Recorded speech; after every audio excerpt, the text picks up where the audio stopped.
Okay, everybody, we're gonna head over now to the next run of the marathon, which is Macbat 64. Oh. Hold on a moment.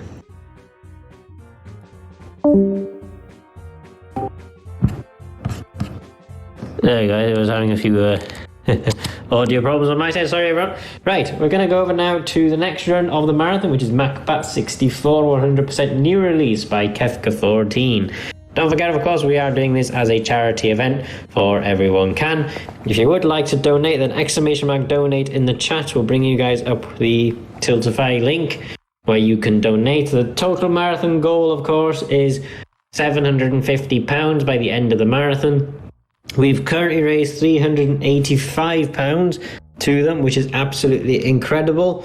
So let's get some more donations in and try and get to our goal. Don't forget that every donation of £5 or more gives you an entry for the Xbox Live Pass, which we'll be giving away at the end of the marathon. So be sure to put your donations in if you want to win that. And every donation counts as an entry, so you get more than one entry if you donate more than once of £5 or more.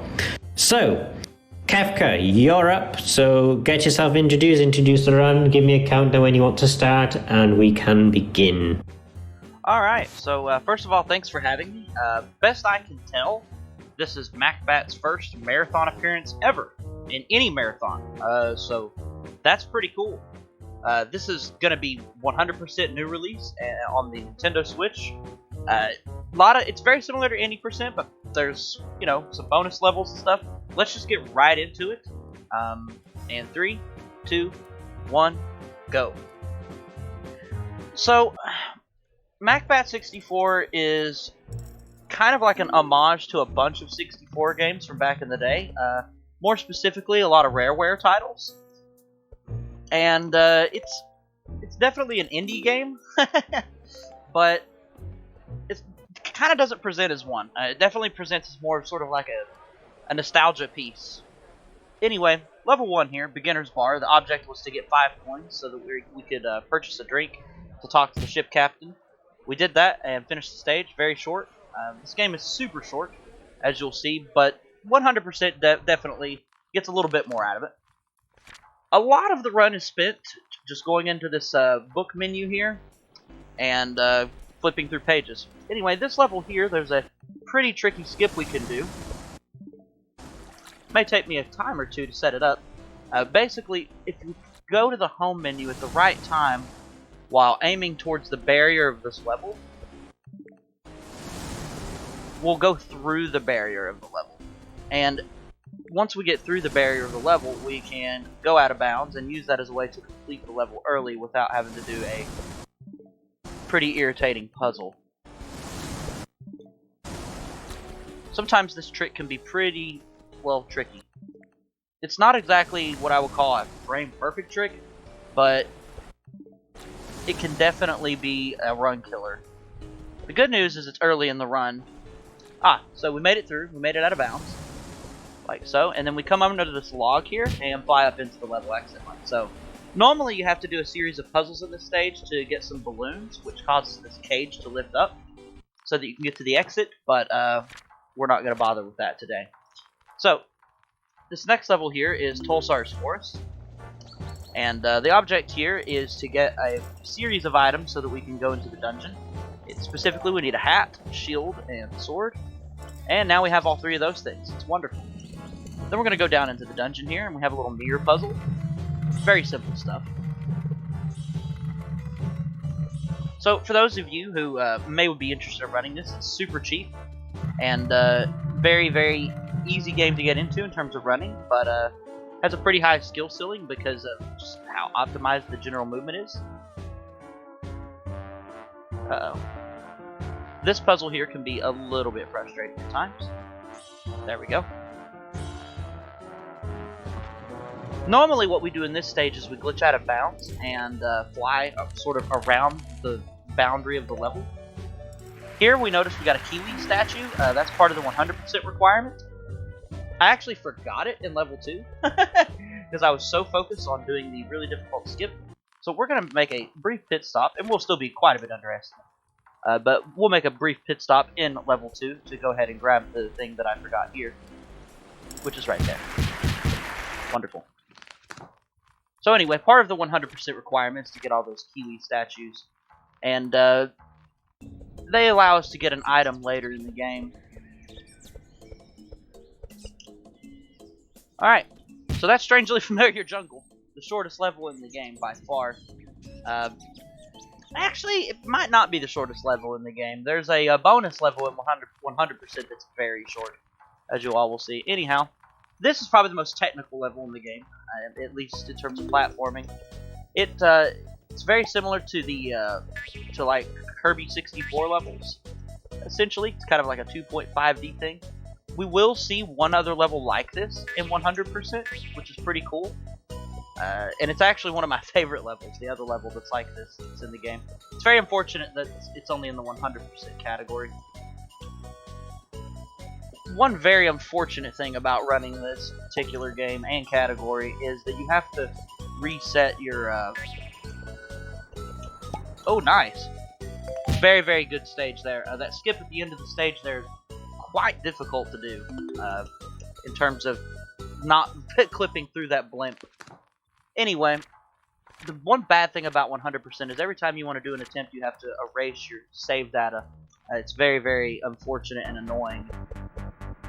So in here we have City. City is pretty technical, I honestly. Right at the beginning here, we need to get some coins. We need 5 coins to buy a game to give to that monkey that we just walked past sitting at that tree there. We already have our coins, but now we're going to play some arcade games. They're very easy. On this one here, we just got to shoot 4 of these green guys. And it's almost an auto-scroller. You could technically shoot early like that and maybe get lucky, like we did. This one here, we have to get 6 of these little, I call them hearts. Kind of looks like we're getting little like gray hearts off the ground. Anyway, that gives us our last battery that we purchased the game. Or not our last battery, but our last battery in there. We give the game to the monkey, and then we go disco. So the pattern that you get on this board is RNG. Every time we are getting a terrible pattern. Good old marathon luck. And then we get to go do probably the best part of the run, which is this little car thing right here. And instead of caring about driving, we're just going to count. We're going to go 1, 2, 3, 4, 5, 6, 7, 8, 9, 10, 11, 12, 13, 14, 15, 16, 17. Like so, on the D-pad. And we have a nice little sweet spot there where it's free. It's wonderful. Technically, just going over 16 times also works, and 18 works as well. There's a little window there. But, yeah, good old Back to the Future reference. This game's basically just a giant nostalgia trip, more so than anything. So you'll notice like the screen's gonna stall here a little. I'm more or less holding start to skip a cutscene that exists there. This next level is probably my least favorite level in any of the categories. Oops. Some bad level select stuff there. This is Mac Race. It's a Mario Kart 64 clone. And it's, again, almost an auto-scroller, I would say. There are a few things you can do to speed up, like right here, we can wedge through that little gap.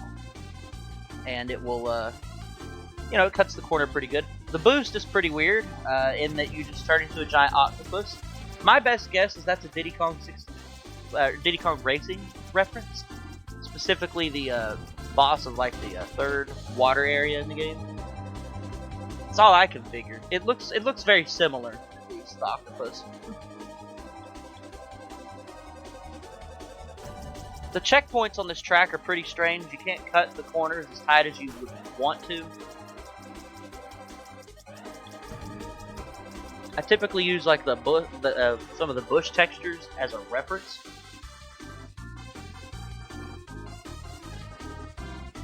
You'll notice I'll use this one bush at the edge here, right here. If you go too far to the left of that bush, the lap just won't count. It's very unfortunate. Ah, we got slowed down there. You have to hit that little spot just right not to like get some of the like off-track collision. Honestly though, this wasn't a bad Mac race. No, unfortunately there wasn't a boost left there, which is just bad RNG. One of the other NPCs must have picked it up. Now we're getting ready to go to one of my favorite levels in the main game, at least, Moody Mansion. It's very, very short. It's obviously a Mad Monster Mansion reference. Like many things in this game, there's a ton of rare references.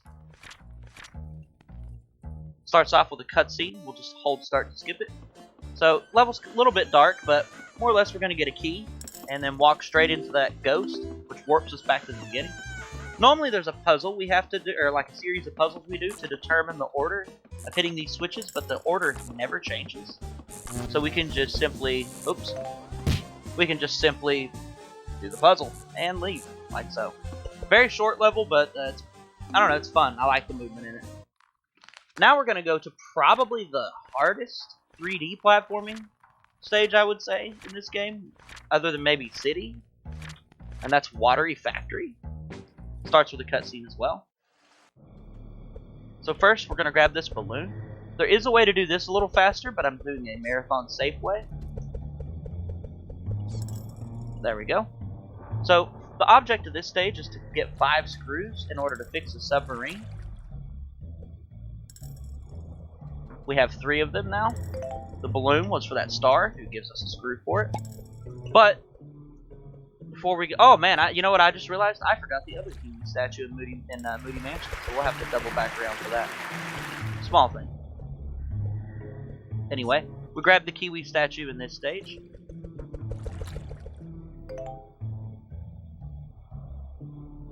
And then there's only one more to get. Here we have to shoot this mask off of this like creature thing with a blowgun. It's very, very strange.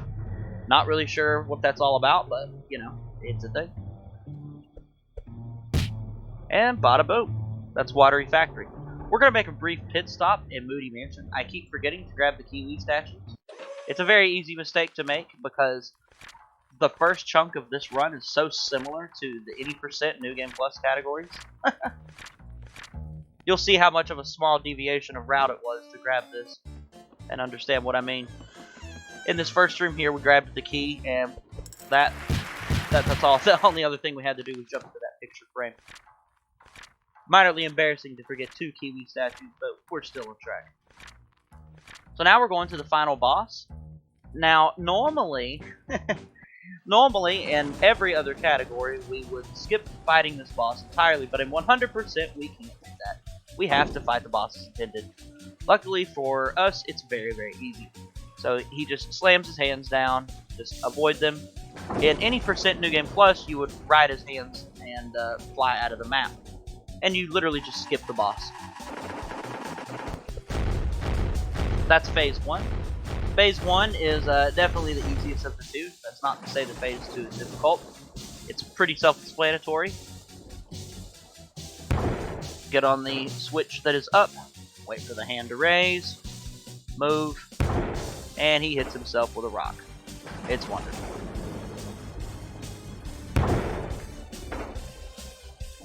And this is the last hit. On the boss proper at least. There's one more tiny phase. And then we get to hear the Wilhelm scream, so that's fun.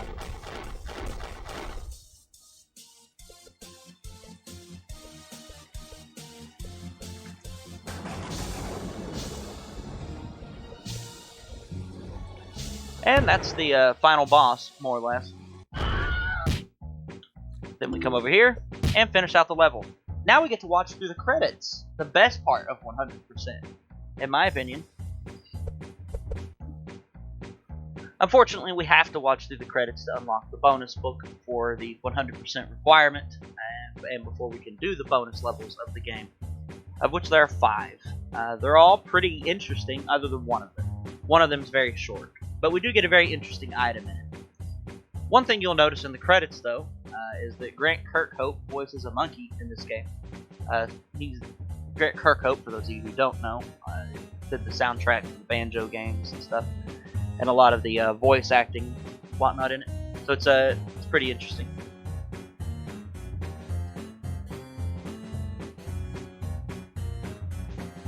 this would be like, I don't know, this is the kind of point in a run where you like get something to drink. You're just like, ah. Although the bonus stages are pretty intense. So then it's going to tell us that we unlocked the bonus book. Oops. Alright, so bonus 1. We call this level Saws.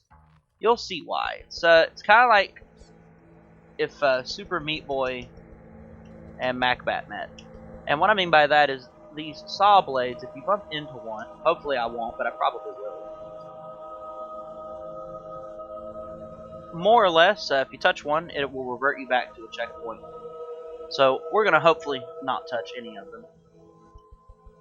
And I'll probably play it a little bit safe for marathon's sake as well. Alright, cool. Oh, nice. I didn't get touched by any saws. That's pretty good. And that's saws. So the next level, unfortunately, is going to be very difficult to see because it's very dark.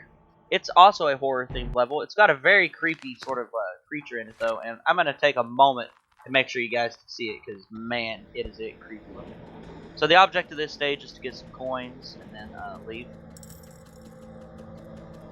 It's kind of like a Japanese-style horror house, though, like or spooky house or whatever. Look at this creepy guy. Sorry, he's just whoa.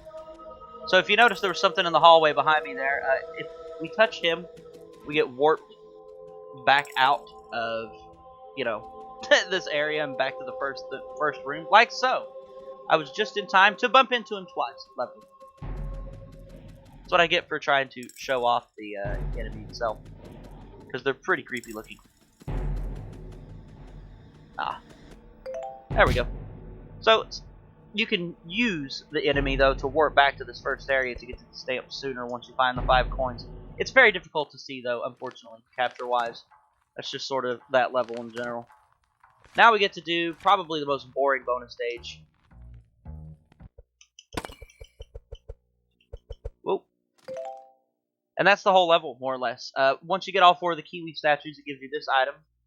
The Wings of Kiwi, or Infinity Wing, or whatever you want to call it. We can fly infinitely now, is all that means.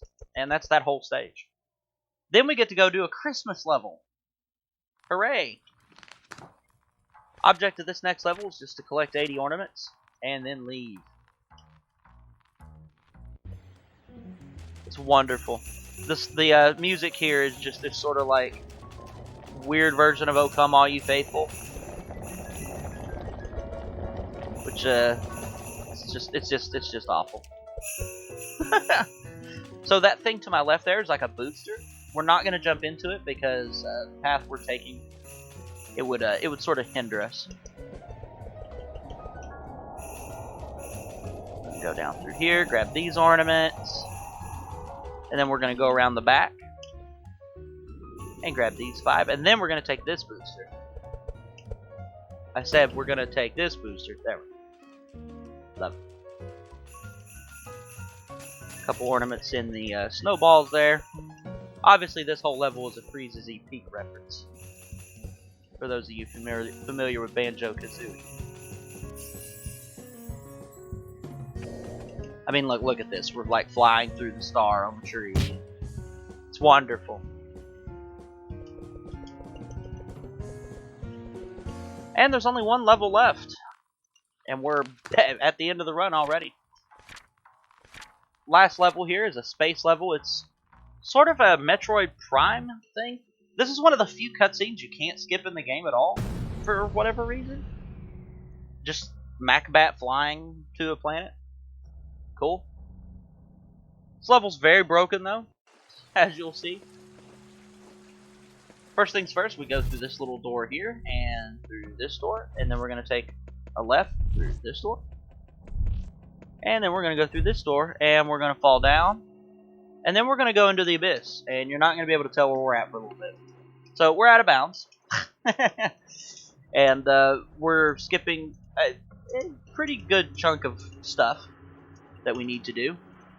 Well, we don't really need to do it, but normally we need to do it, I should say. It brings us up here. We hit a switch, which unlocks a door. Now, this spot's pretty interesting. The camera's going to rotate right about now. Yep, there it was. Very difficult to not get turned around there as a result of just how the camera works. Anyway, we come into this sort of magma room. Then we're going to come over here and down this hatch. And at the other end of this hallway is the true final boss, a spooky face that looks kind of like King Karul. And Kraid had a baby. Anyway, we're going to ignore that and just leave. Because, you know, sure. But we're not going to leave conventionally. We're going to come over here. Normally we're supposed to go through this door down here, but we're going to come over here and hug this corner of this wall up here. Excuse me. Okay, fine.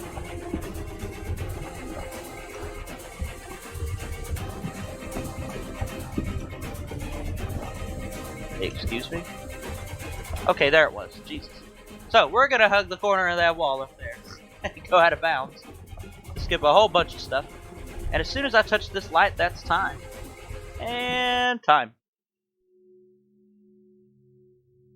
That's Macbat 64 100%. New release, specifically. Old release leaves out some minor things from this run. But this is a very cheap game. So I highly recommend those of you who want an easy speed game to learn in general, pick this game up on PC or Switch for sure. Because, yeah, I don't know, if you've never speed ran before, it's a great place to start out. Well, thank you very much for taking part today. It's been an absolute pleasure to see that. A very short run there. Final time on my end, 19 minutes 32 seconds. Alright, cool. So, just a quick reminder to everybody that, of course, we are doing this as a charity event for Everyone Can. Currently, we've raised £385. We've had no new donations in during that run. But if anyone does want to go and donate, then please be sure to go to the Tiltify page that is being linked periodically in the chat. And our goal by the end of the marathon is £750. We're £365 away from that £750 target. So if anybody does want to donate and get us up to there, that would be absolutely incredible. And don't forget, every donation of £5 or more gives you an entry to the Xbox Live Pass giveaway, which we'll be drawing at the end of the marathon. So £5 or more, and you get one entry, and you can get multiple entries as well by donating multiple times of £5 or more. Keep those donations coming in. I will be announcing them during the stream as they come up. Let's try and smash our total from last year at least, because last year we got £600. We're much closer to £600 now than we were before. But if we can get to £600, that'd be absolutely incredible. So we can smash what we raised last year. But if we can get to £750 by the end of the marathon, that would be even better. It all goes to an amazing cause because everyone can do a lot of work. They help out a lot of people, and honestly, however much we can raise, they would be incredibly grateful, I'm sure, of all the help that we can provide. So, thank you to Kefka for the run there, for the Macbat 64 100% new release run. It was really fun to watch. Do you have any last things you would like to say before we finish? Yeah, I just wanted to say again, thanks for having me. Thanks to everyone who tuned in, and enjoy the rest of the marathon. Looking forward to it. No problem at all. Thank you very much for taking part, and we'll see you again soon.